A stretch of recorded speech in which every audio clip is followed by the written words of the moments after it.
só deixar aqui anotado aquilo que eu já comentei.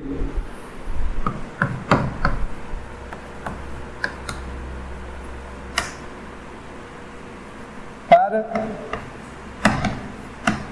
simplificar, no caso, para simplificar as análises, vamos supor custos distintos. Então, nenhuma aresta empata com nenhuma outra. Não é uma condição para o algoritmo funcionar, mas certamente facilita a nossa vida. Tá bom, outra coisa que eu tenho que falar aqui para vocês, que relembrar da aula passada, é a propriedade do corte. Só um instante, deixa eu achar uma coisa aqui. Tá legal.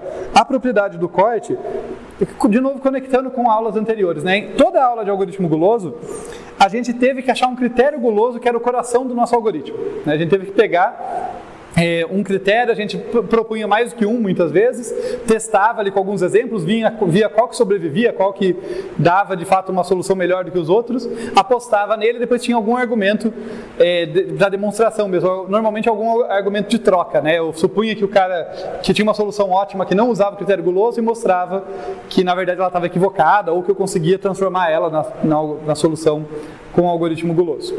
Tá? Isso para dizer assim que, olha, no projeto de algoritmo guloso, o critério de escolha gulosa é central. E qual que é o critério guloso que a gente usa aqui quando a gente está trabalhando com a árvore geradora mínima? É a propriedade do corte. Tá? Então, o nosso critério guloso aqui tem esse nome especial ali, propriedade do corte. Lembrando vocês que um corte nada mais é do que uma bipartição dos vértices do grafo, né, de modo que tem uma galera que está em A, uma galera que está em B, né, e daí tem as arestas que estão atravessando esse corte, tem uma ponta em cada lado. Tá? O que a propriedade do corte me diz? Tá? A propriedade do corte me diz que se E, tá? Uma certa arestinha E, uma aresta E qualquer, tá? Se uma aresta E pertencente ao grafo E é a aresta de menor custo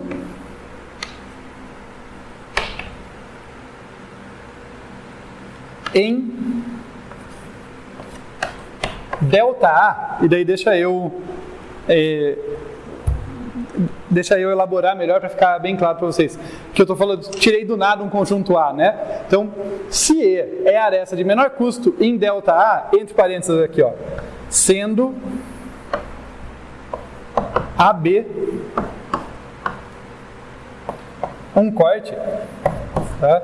Então, quer dizer, eu fiz a bipartição dos vértices do meu grafo entre conjunto A e conjunto B. Quer dizer, todo vértice ou está em A ou está em B, nunca está em ambos. Né?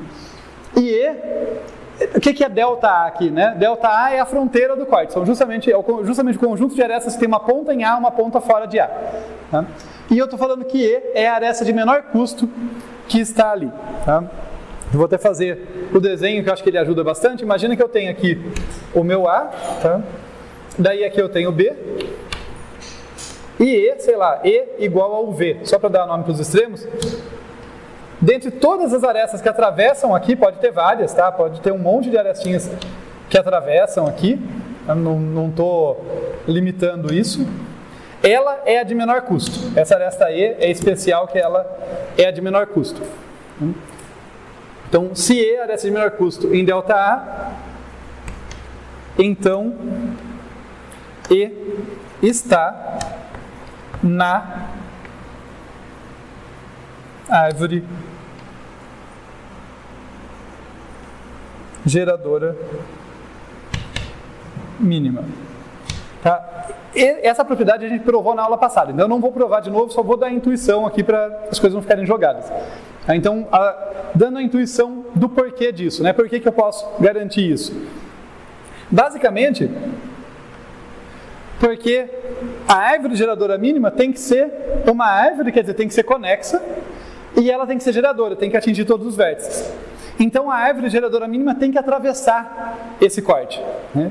E se por acaso a gente fez esse argumento de troca da outra vez, de novo, não estou fazendo formalmente dessa vez, na aula passada a gente falou isso com mais cuidado. Basicamente eu suponho que eu tenho uma árvore geradora pretensa mínima que não escolheu a aresta E, né?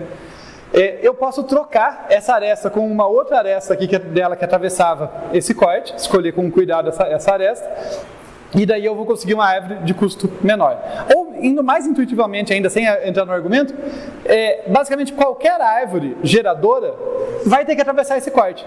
Se ela vai ter que atravessar o corte, por que pegar uma aresta de maior custo se ela pode pegar uma de menor? Tá? Intuitivamente seria isso. Então a propriedade do corte só formaliza isso e mostra que ela é verdade. A gente consegue provar isso, provamos na última aula. Se a aresta E for a aresta de menor custo que atravessa um corte qualquer, e aí eu tenho muita liberdade na hora de usar essa propriedade do corte, né?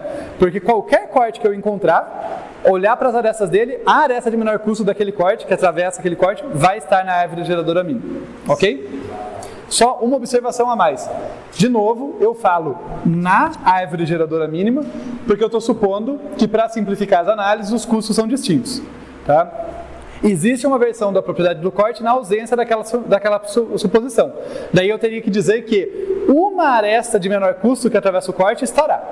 Não é necessariamente a E, né? Então, dado um corte qualquer, todas as arestas de menor custo lá estão empatadas, pelo menos uma delas tem que ser escolhida.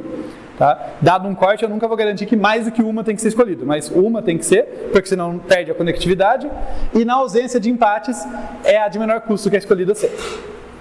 Beleza? Tranquilo? Propriedade do corte? Tá? Então, vejam que a propriedade do corte, ela pede para a gente projetar o algoritmo guloso, né? Porque tudo que eu preciso fazer agora para construir a árvore geradora mínima é bolar jeitos metódicos e de preferência eficientes, mas primeiro a gente bola, depois a gente vê se dá para implementar de modo eficiente, bolar jeitos metódicos de selecionar cortes. Porque assim, se eu criar um corte, vejam, eu posso até fazer um algoritmo, não estou propondo que seja uma boa ideia, tá? Mas eu posso fazer um algoritmo aleatório, sorteia, para cada vértice você sorteia, ele está em A ou está em B, está em A ou está em B. No final você tem um corte. Daí você olha as arestas desse corte e pega de menor custo. Pronto, é um jeito de construir. Não estou falando que é um jeito eficiente, porque eu estou fazendo muito trabalho onde não precisava. Mas é isso. A propriedade do corte me dá uma receita que, olha, qualquer corte que eu pegar, ela me ajuda a escolher a aresta certa e saber que eu estou no caminho de construir uma árvore geradora mínima. Beleza? E daí, como eu falei no início da aula, o algoritmo de Prim ia crescer naquele blob, né? Era sempre mantendo, a partir de um vértice, ia crescer naquele componente conexo. O algoritmo de Kruskal é bem diferente. Tá? Deixa eu desenhar um grafo aqui para a gente mostrar como que ele funciona.